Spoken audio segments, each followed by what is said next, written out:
শুধু আমাদের দুজনের কি ওই পোড়ো বাড়িটায় যাওয়া ঠিক হবে? ঠিক তো হবে না, কিন্তু দীপঙ্করের জন্য যেতেই হবে। রতন, আমার ভীষণ ভয় করছে। আমি তোমাকে আগেই বলেছিলাম যে আমি একাই যাব, তোমার আসার দরকার নেই, কিন্তু তুমি আমার কথা শুনলেই না। দেখো, ভয় পেও না। হতে পারে মালিনী যেটা দেখেছে সেটা একটা স্বপ্ন, আর এমনিতেও স্বপ্ন তো আর সত্যি হয় না। এখনো পর্যন্ত মালিনী সব কথা মিলে গেছে। ও যখন বলেছে দীপঙ্কর আত্মহত্যা করেছে, মানে ও আত্মহত্যা করেছে। কিন্তু দীপঙ্কর এটা করবে কেন?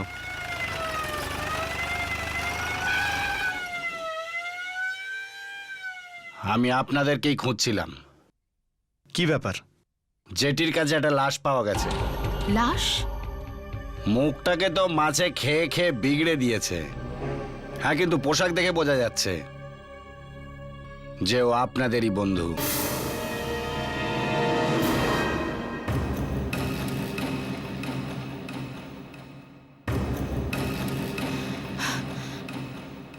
রতন, দীপঙ্কর, ও গড।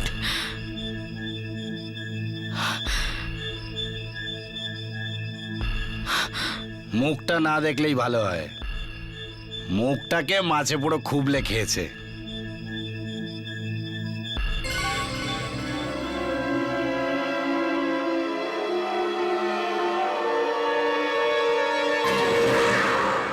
কোথা থেকে সব এসে জোটে গা হোটায় সুইসাইড করতে। আবার লজে গিয়ে দেখতে হবে কোনো সুইসাইড নোট রেখে গেছে নাকি। রতন, ওই দীপঙ্করের হাতে কিছু লেখা আছে।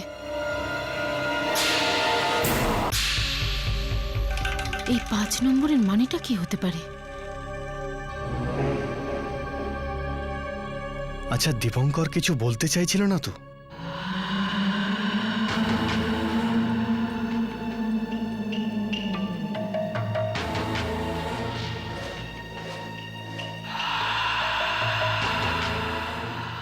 দীপঙ্করের হাতে 5 লেখা আছে। মরে গিয়েও পেছন ছাড়ছে না। ওর লাশটাকে ভালো করে দেখো, আর কোনো চিহ্ন আছে কিনা। ঠিক আছে, চলো হাঁটো, চলো সব, চলো। আমরা লাশকে পোস্টমর্টমে নিয়ে যাব। আপনি বডিতে হাত দেবেন না ইন্সপেক্টর। দেখুন ম্যাডাম, আমায় আমার কাজ করতে দিন। ইন্সপেক্টর, আপনি দীপঙ্করকে পোস্টমর্টমের জন্য নিয়ে যাবেন না। কেন? জেলে যাওয়ার ইচ্ছে হয়েছে আপনার? হ্যাঁ, 1 মিনিট ইন্সপেক্টর, 1 মিনিট। আপনি লাশটাকে নিয়ে যেতে পারেন, কিন্তু সঙ্গে আমি যাব প্লিজ। আপনি? হ্যাঁ, আমাদের সকলের নিশ্চিন্ত হওয়ার জন্যে প্লিজ। ঠিক আছে, চলুন। পুলিশের ওপর থেকে মানুষের বিশ্বাসই উঠে গেছে। চলো, ওটা ওকে, চলো।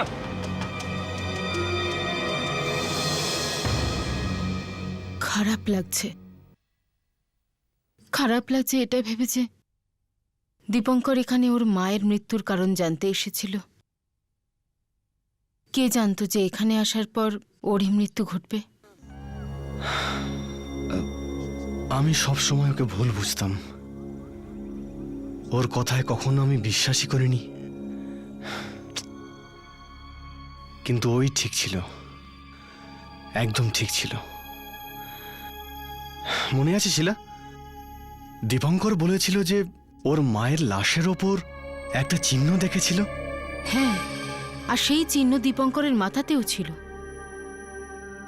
এই চিহ্ন মনে হচ্ছে গাহটাতে যা কিছুই হচ্ছে তার মূলে আছে এই চিহ্নটাই। এটাকে আমার থেকে দূরে রাখো প্লিজ। আমি কখনো ভুলবো না যে এটাকে ছোঁয়ার পর আমার সাথে কি হয়েছিল। হঠাৎই যেন আমার মাথাটা ঘুরে গেছিল। আর হঠাৎই গাহটায় খুন হওয়া শুরু হয়, হঠাৎ এখানকার লোক পাগল হয়ে যায়, তোমার বাবার স্মৃতিশক্তি চলে যায়। তুমি বলছো এখানে যা কিছুই ঘটছে তাই চিহ্নের জন্যই ঘটছে? আমার সন্দেহ যদি ঠিক হয় তাহলে তোমার বাবার কাছেও একটা এইরকমই চিহ্ন থাকা উচিত।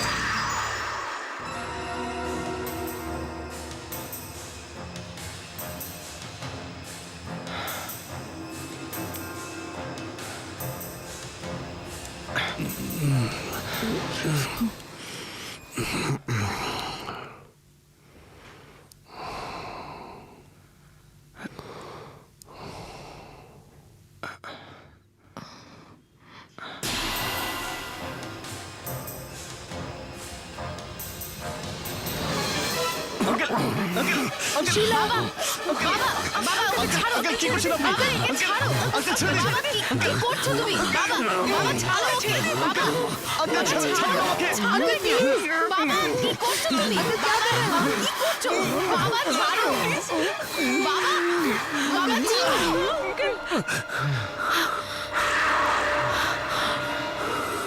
বাবা, কি হয়ে গেছিল তোমার? কি করছিলে তুমি? শিলামা, তুই তুই গাওয়াতে কি করছিস? আমার গাহটায় আসা অনেকদিন হয়ে গেছে বাবা।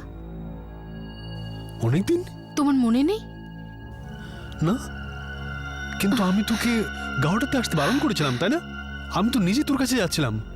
কিন্তু আমরা মুম্বাইতে আপনার জন্য অপেক্ষা করছিলাম, কিন্তু আপনি আসছেন না দেখে আমরাই চলে এলাম। এরা দুজন কে? আরে আঙ্কেল, আমি রতন, শিলার বন্ধু। আরে মালিনী। বাবা, এই সমস্ত কথা পরে হলেও চলবে। এখন তুমি রেস্ট নেবে। চলো চলো চলো। না রে মা, আমি কিছু বুঝতে পারছি না। আমার কিচ্ছু মনে নেই। আমি গাওয়াটা ছেড়ে পালাচ্ছিলাম। আমার যে শেষ কথাটা মনে আছে সেটা হলো, আমি পেট্রোল পাম্পে দাঁড়িয়েছিলাম। না, দেখো, আগে এগিয়েও না, এগিয়েও না বলে দিচ্ছি আমি। দেখো না। মানে ডক্টর অম্বিকে সত্যি বলছিলেন? আমাকেও চেনো না? না, আমি ডক্টর অম্বিকে। কি হচ্ছে বাবার? আসলে বিগত কয়েক মাস থেকে আমি এইসব সিমটমস লক্ষ্য করছিলাম। আর এই অসুখটা যতই বাড়তে থাকে ততই মানুষের স্মৃতিশক্তি, হাঁটা চলা, আচরণ সব বদলা। তুমি কে? বাবা, আমি শিলা। কে তখন থেকে বাবা বাবা করছো? কি সব কথাবার্তা বলছিস তুই? এটা কি করে সম্ভব যে আমি আমার মেয়েকে চিনতে অস্বীকার করব? আরে ডাক্তার অম্বিকে, ওর তো মাথা খারাপ হয়ে গেছে। মিথ্যে কথা বলছে ও। আমার কোনো রকম অসুখ হয়নি। আপনার কোনো অসুখ হয়নি সেটা আমরা জানি আঙ্কেল। আপনার সাথে যা কিছুই হয়েছে তার কারণ হলো এই চিহ্নটা। এই চিহ্ন? এ তো সেই চিহ্নটা। হ্যাঁ রে মা, এটা তো সেই চিহ্নটা। পেট্রোল পাম্পে কালো গাড়ি থেকে যে লোকটা নেমেছিল, ওর হাতেও একই রকম চিহ্ন ছিল। কে ছিল সেই লোকটা? আপনি চেনেন তাকে? হ্যাঁ, গাওয়াটারে লোক। আমি ওকে দেখেছি কালো গাড়ি চালাতে। লম্বা, ফর্সা, কালো ওভারকোট পরে থাকে। আপনার আর কিছু মনে আছে ওর ব্যাপারে? না, কি হতে পারে ও? বাবা, তুমি তুমি দীপঙ্কর রায়কে চেনো? দীপঙ্কর রায়? হ্যাঁ, ও কলকাতার এক পেপারে লেখালেখি করে। ওই দীপঙ্কর রায় তো? হ্যাঁ, একবার কথা হয়েছিল। ওর গাহটাতে আসার কথা ছিল। হয়তো ও গাহটার ব্যাপারে অনেক কিছু জানতো। হ্যাঁ, জানতো, খুব ভালো করেই জানতো। তোমাদের সঙ্গে ওর কবে দেখা হয়েছিল? উনি এখানে এসেছিলেন, কিন্তু কিন্তু কিন্তু কি? ও ও মারা গেছে। হোয়াট? ওকেও মেরে ফেলা হয়েছে। দীপঙ্কর রায়ও? এসব আমার জন্য হচ্ছে। প্রথমে আমি অবিনাশকে ডাকলাম, ও মারা গেল, আর এখন দীপঙ্কর রায়ও। দেখুন, দীপঙ্কর রায় মারা যাওয়ার আগে হাতে 5 নম্বর লিখেছিল। আপনি কি জানেন এর মানেটা কি হতে পারে? হ্যাঁ, দীপঙ্কর নিজের মতো করে একটা থিওরি বানিয়েছিল। ওর মত অনুযায়ী গাওয়াটাতে যে পাগলামি চলছে তার শেষটা এক মহিলার মৃত্যুর মধ্য দিয়ে হবে। হ্যাঁ, এটা এটা তো আমাদেরও বলেছিল। হ্যাঁ রে মা, ওর হিসেব মতো ওই মহিলার মৃত্যু এ মাসের 5 তারিখে হবে। আর তারপর গাহটাতে আবার শান্তি ফিরে আসবে। এখানকার লোকেরা গত 3 মাসে যা কিছু ঘটেছে সবকিছু ভুলে যাবে। কেন হচ্ছে এসব? এই এই মহিলাটি কে, যার খুন হতে চলেছে? কে এই লোক যে এই সমস্ত কিছু করতে চাইছে? কে সেই লোকটা? এ তো কেউই জানে না। এ তো কেউই জানে না।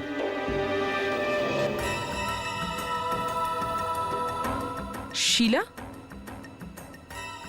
শিলা, এই লোকগুলো কোথায় যাচ্ছে? এর আগে একদিন আমিও দেখেছিলাম, সবাই ওই পুরো বাড়িটা দিকে গেছিল। এই লোকগুলো ওখানেই যাচ্ছে না তো? যদি এরা সবাই ওখানেই যায় তো আমাদের জন্য একটা ভালো সুযোগ হতে পারে। এর মানে কি? আঙ্কেল, আপনি ঠিক হয়ে গেছেন, সেটা আপনি আর আমরা জানি, কিন্তু কিন্তু ওরা জানে না। যদি আপনি ওদের সঙ্গে ওই পুরনো বাংলোতে যান তাহলে হয়তো আমরা জানতে পারবো যে ওই লোকটা কে, যে পুরো গাহটাটাকে কবজায় রেখেছে। না, বাবা কোথাও যাবে না, ওকে? তুমি জানো ওখানে কত বিপদ আছে। দেখো বিপদ আছে, কিন্তু এছাড়া কোনো উপায় নেই আমাদের কাছে। দেখো, তুমি তুমি ঘাবড়িও না, চিন্তা করো না। তোমার বাবা ওখানে একা যাবেন না, আমিও লুকিয়ে যাবো ওনার সঙ্গে। আর হ্যাঁ, তোমরা এখানেই থাকবে, যতক্ষণ না আমরা ফিরে না আসি ততক্ষণ এই দরজা বন্ধই রাখবে, ওকে? চলুন আঙ্কেল। আর হ্যাঁ, যদি অজয় আসে তো ওকে ওখানে পাঠিয়ে দেবে, ঠিক আছে?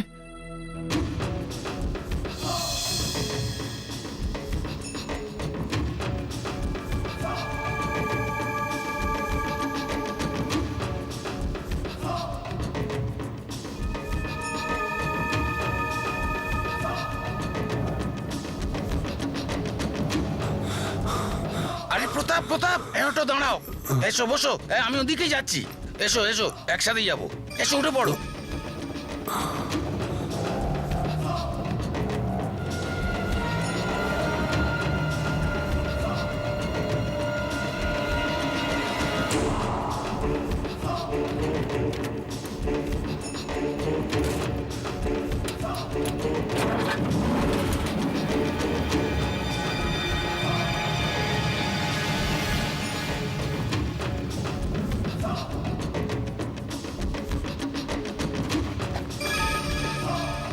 প্রতাপ, কি হলো তোমার? না কিছু না। চলো চলো চলো চলো।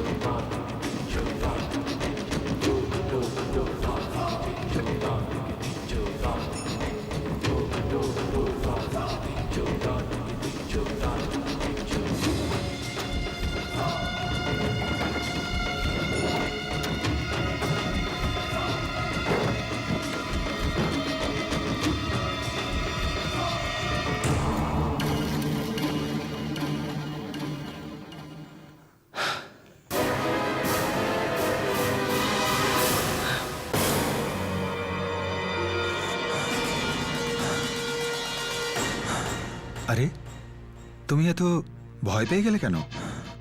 আমি ভাবলাম অন্য কেউ। আর এমনিতেও তুমি এখানে কি করছো? দেখো, এখন কথা বলার সময় নেই, তুমি এসো আমার সঙ্গে। আরে আরে, কিন্তু কোথায়? ওই পুরনো বাংলোটাতে। আমার মনে হয় ওই লোকটার সম্পর্কে আজ সবকিছু জানতে পারবো, যে এই খেলাটার পিছনে আছে। সেটা কি করে? দেখো, গাহটা থেকে অনেক লোক আজ ওখানেই যাচ্ছে, ওই লোকটার কাছে। বোর্ড তো নেই, কিন্তু আমার সঙ্গে গাড়ি আছে, আমরা তাড়াতাড়ি পৌঁছে যাব। চল, লেটস গো, কাম অন।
দেখলে অজয়, মনে হচ্ছে পুরো গাহটাটাকেই ও কবজা করে নিয়েছে।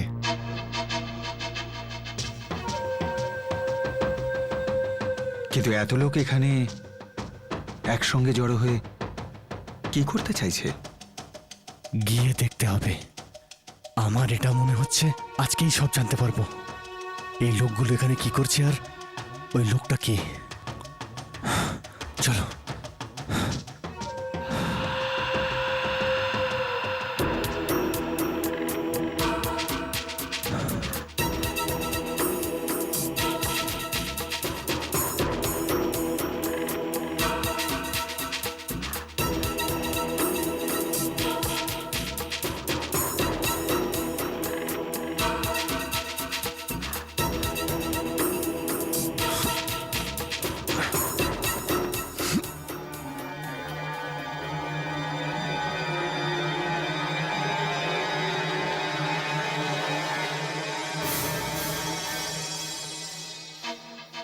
হচ্ছে সবাই ওর অপেক্ষা করছে, কিন্তু এই লোকটা কোথায়?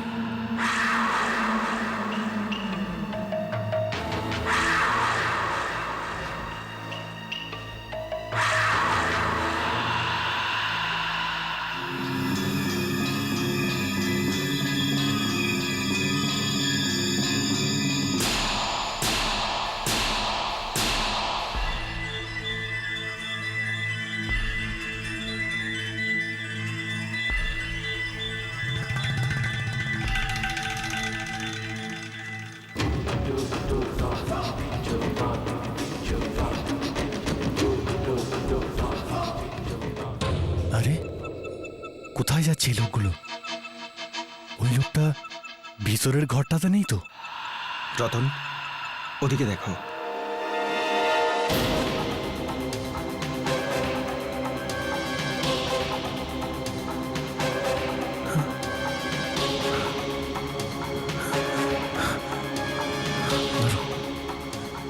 এই একদম এগোবে না, মেরে দেবো কিন্তু। এই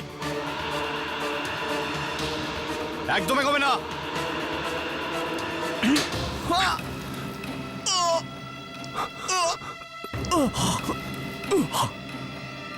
অজয়, তুমি তুমি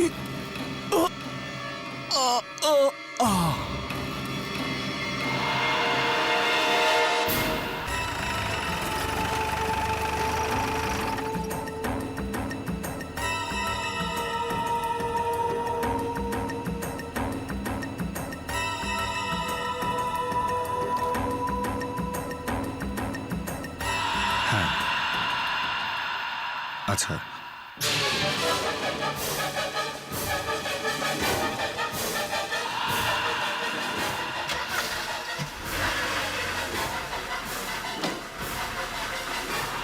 তুমি এই গাহটার বাইরের লোক রতন, তাই তোমায় গাহটার বাইরে গিয়ে মরতে হবে।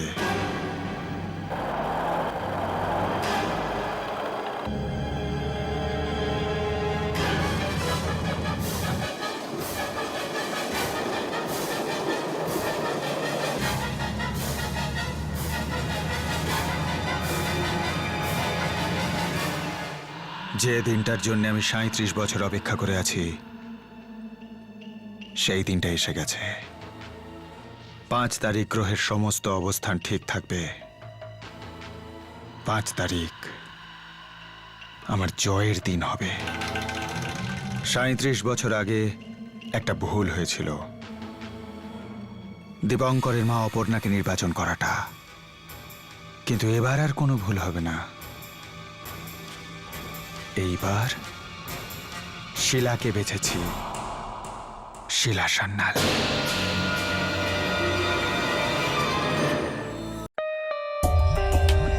For more updates, subscribe to our channel, click the show links and enjoy watching the videos.